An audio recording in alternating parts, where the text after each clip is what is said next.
ನಮಃ ಶಿವಾಭ್ಯಾಂ ನವಯೌವನಾಭ್ಯಾಂ ಪರಸ್ಪರಾಶ್ಲಿಷ್ಟವಪುರ್ಧರಾಭ್ಯಾಂ ನಗೇಂದ್ರಕನ್ಯಾ ವೃಷಕೇತನಾಭ್ಯಾಂ ನಮೋ ನಮಃ ಶಂಕರ ಪಾರ್ವತೀಭ್ಯಾಂ. ಪ್ರಿಯ ವೀಕ್ಷಕರೇ, ನಮಸ್ಕಾರ, ಶುಭೋದಯ.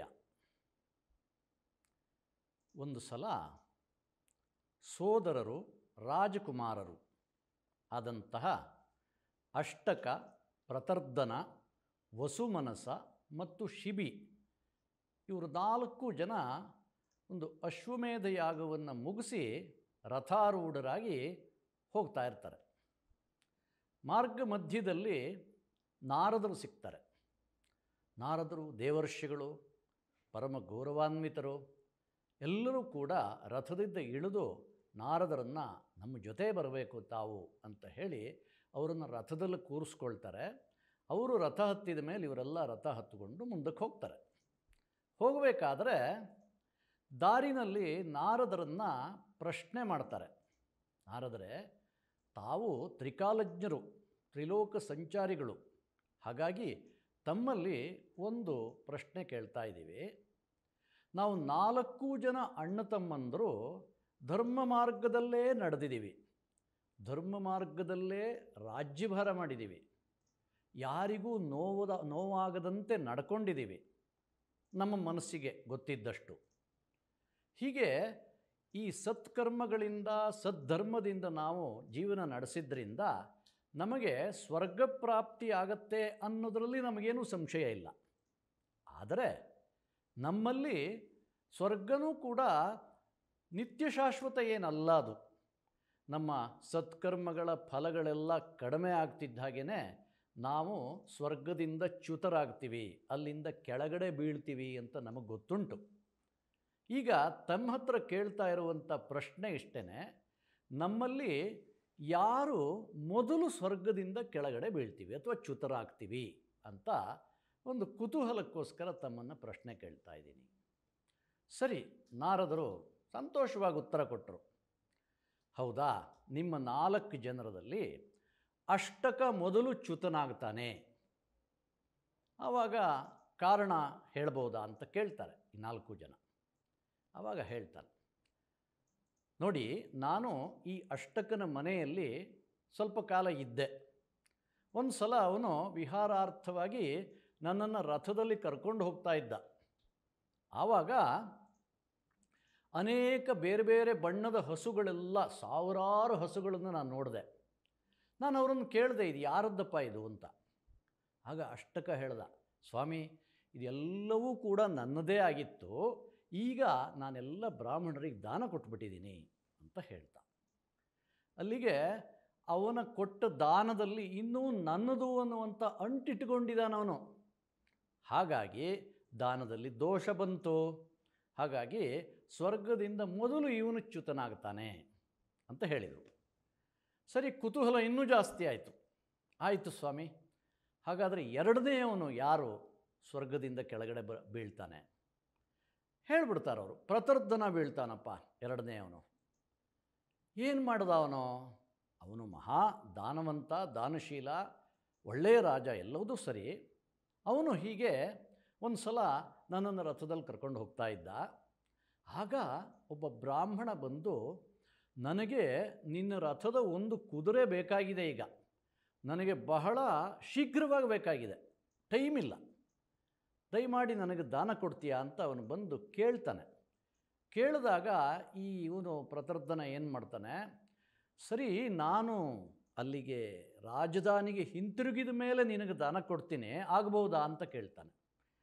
ಇಲ್ಲ, ನನಗೆ ಈಗಲೇ ಬೇಕಾಗಿದೆ ಅಂತ ಅವನು ಒತ್ತಾಯ ಮಾಡಿದ ಮೇಲೆ ಅವನು ಒಂದು ಕುದುರೆಯನ್ನು ಕಳಿಸಿ ಕೊಡ್ತಾನೆ.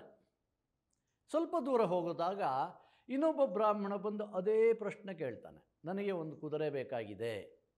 ಅವನನ್ನು ಹಾಗೆ ಹೇಳ್ತಾನೆ, ರಾಜಧಾನಿಗೆ ಹೋದ ಮೇಲೆ ನಾನು ಅಲ್ಲಿ ಹಿಂತಿರುಗಿದ ಮೇಲೆ ನಿನಗೆ ಕೊಡ್ತೀನಿ, ಆಗಲ್ವಾ ಅಂತ. ಸರಿ, ಆ ಬ್ರಾಹ್ಮಣನು ಕೂಡ ಇನ್ಸಿಸ್ಟ್ ಮಾಡ್ತಾನೆ, ನನಗೆ ಈಗಲೇ ಬೇಕು ಅಂತ.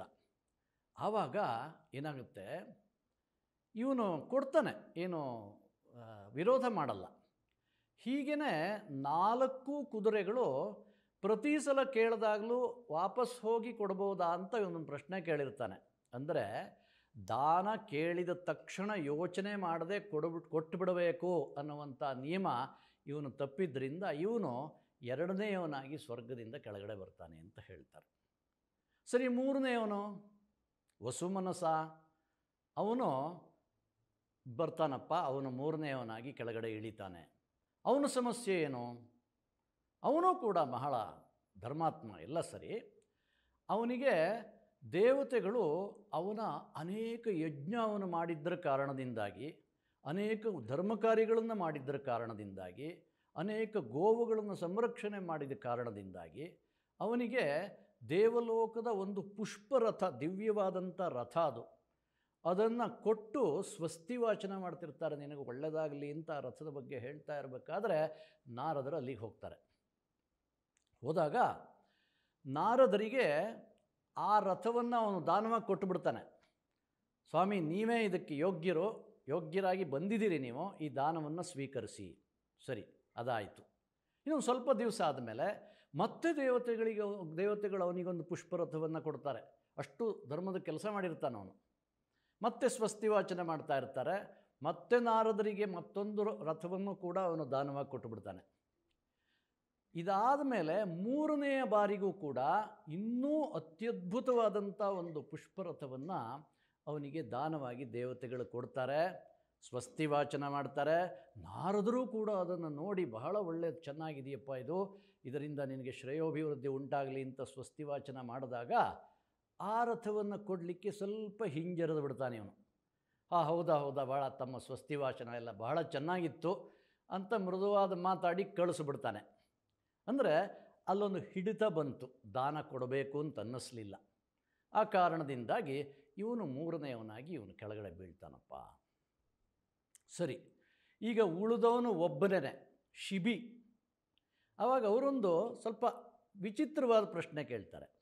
ನಾರದರೆ, ಒಂದೊಮ್ಮೆ ನೀವು ಮತ್ತು ಶಿಬಿ ಇಬ್ಬರೂ ಕೂಡ ಏಕಕಾಲದಲ್ಲಿ ಸ್ವರ್ಗ ಪ್ರವೇಶ ಮಾಡಿದರೆ ನಿಮ್ಮಿಬ್ಬರಲ್ಲಿ ಯಾರು ಮೊದಲು ಕೆಳಗಡೆ ಬರ್ತಾರೆ, ಸ್ವರ್ಗದಿಂದ ಚ್ಯುತರಾಗ್ತಾರೆ ಅಂತ ಕೇಳ್ತಾರೆ. ನಾರದರು ಸ್ವಲ್ಪವೂ ಯೋಚನೆ ಮಾಡದೆ, ನಾನೇ ಮೊದಲು ಕೆಳಗಡೆ ಬಂದುಬಿಡ್ತೀನಪ್ಪ, ಶಿಬಿಯಷ್ಟು ಸಮರ್ಥನಲ್ಲ ನಾನು, ಶಿಬಿಯಷ್ಟು ದೊಡ್ಡವನಲ್ಲ ನಾನು ಅಂತ ಹೇಳಿಬಿಡ್ತಾರೆ. ಎಲ್ರಿಗೂ ಆಶ್ಚರ್ಯ ಆಗಿಬಿಡುತ್ತೆ.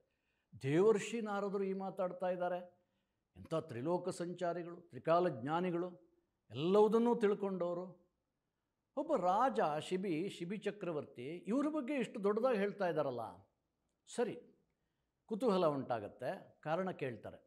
ಆಗ ಅವ್ರು ಹೇಳ್ತಾರೆ, ನೋಡಪ್ಪ, ಈ ಶಿಬಿ ರಾಜ್ಯ ಆಳ್ತಾ ಇದ್ದಾಗ ಒಂದು ಸಲ ನಾನು ಹೋಗಿದ್ದೆ ಅವನ ಮನೆಗೆ. ಆಗ ಒಬ್ಬ ಬ್ರಾಹ್ಮಣ ಬಂದು ಎಂಥ ಒಂದು ದಾನವನ್ನು ಕೇಳ್ತಾನೆ ಅಂತ ಹೇಳಿದರೆ, ನೋಡಪ್ಪ, ನಿನ್ನ ಮಗ ಇದ್ದಾನಲ್ಲ, ಅವನನ್ನು ಕೊಂದು ಅವನ ಮಾಂಸವನ್ನು ನನಗೆ ಭೋಜನವಾಗಿ ಸಮರ್ಪಣೆ ಮಾಡಬೇಕು ಅನ್ನುವಂಥ ದಾನವನ್ನು ಕೇಳಿಬಿಡ್ತಾನೆ. ನಾನೇ ಕಂಗಾಲಾಗ್ಬಿಡ್ತಾನೆ, ಏನಪ್ಪ ಇದು ಈ ಥರ ಕೇಳ್ತಾ ಇದ್ದಾನೆ ಅಂತ. ನಾನೇ ಕಂಗಾಲಾಗ್ಬಿಟ್ಟೆ ಅಂತ ನಾರದರು ಹೇಳ್ತಾರೆ.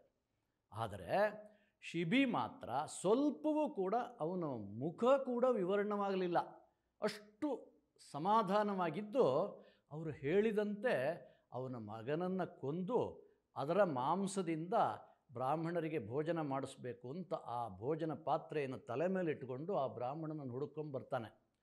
ಅಷ್ಟೊತ್ತಿಗಾಗಲೇ ಈ ಬ್ರಾಹ್ಮಣ ಏನು ಮಾಡಿಬಿಟ್ಟಿರ್ತಾನೆ, ಈ ಶಿಬಿಯ ಅರಮನೆಗೆ, ಅಂತಃಪುರಕ್ಕೆ, ಗೋಶಾಲೆಗೆ, ಗಜಶಾಲೆಗೆಲ್ಲ ಬೆಂಕಿ ಹಚ್ಚಿಬಿಟ್ಟಿರ್ತಾನೆ. ಅಂದರೆ ಎಷ್ಟು ಕೋಪ ಬರಬೇಕು. ಮೊದಲನೇದಾಗಿ ಮಗನನ್ನೇ ಕೊಂದು ಅದರ ಮಾಂಸವನ್ನು ಬಡಿಸ್ಲಿಕ್ಕೆ ಕೇಳಿದ್ದಾನೆ. ಎರಡನೇದಾಗಿ ತಾನು ಆ ಥರ ಮಾಡಲಿಕ್ಕೆ ಹೋದಾಗ ಇಲ್ಲೆಲ್ಲ ಬೆಂಕಿ ಹಚ್ಚಿಬಿಟ್ಟಿದ್ದಾನೆ. ಸ್ವಲ್ಪವೂ ಶಿಬಿ ಅವನಿಗೆ ವ್ಯತ್ಯಾಸವಾಗಲೇ ಇಲ್ಲ, ಅವನಿಗೆ ಕೋಪ ಬರಲೇ ಇಲ್ಲ. ಅವನು ಬ್ರಾಹ್ಮಣನ ಉದ್ದೇಶಿಸಿ ತಾವು ಹೇಳಿದ ಹಾಗೆ ಭೋಜನವನ್ನು ಸಿದ್ಧಪಡಿಸಿ ತಂದಿದ್ದೀನಿ ಸ್ವಾಮಿ, ಸ್ವೀಕಾರ ಮಾಡಬೇಕು ಅಂತ ಹೇಳ್ತಾನೆ. ಆ ಬ್ರಾಹ್ಮಣನಿಗೆ ಇನ್ನೂ ಇವನನ್ನು ಹೇಗೆ ಪರೀಕ್ಷೆ ಮಾಡೋದು ಅಂತ ತಲೆ ಬಿಸಿ ಆಗ್ಬಿಡುತ್ತೆ. ಆದರೂ ಕೇಳ್ತಾನೆ, ನೋಡಪ್ಪ, ಅದನ್ನು ನೀನೇ ತಿನ್ನು ಅಂತಾನೆ. ಸ್ವಂತ ಮಗನ ಮಾಂಸದ ಅಡಿಗೆ ಮಾಡಿದ್ದಾನೆ, ಕೊಂದು ತಾನೇ ತಿನ್ನಬೇಕಾದಂಥ ಪರಿಸ್ಥಿತಿ ಇದೆ. ಈ ಸಂದರ್ಭದಲ್ಲೂ ಕೂಡ ಶಿಬಿ ಸ್ವಲ್ಪವೂ ವಿಚಲಿತನಾಗದೆ ಹಾಗೆ ತಿನ್ನಲಿಕ್ಕೆ ಹೊರಡಬೇಕು ಅನ್ನುವಷ್ಟರಲ್ಲಿ ಆ ಬ್ರಾಹ್ಮಣ ಎಂಥ ಒಂದು ಕೋಪವನ್ನು ಜಯಿಸಿದ ಎಂತಹ ಸಮಾಹಿತವಾದಂಥ ಮನಸ್ಸಪ್ಪ ನಿಂದು.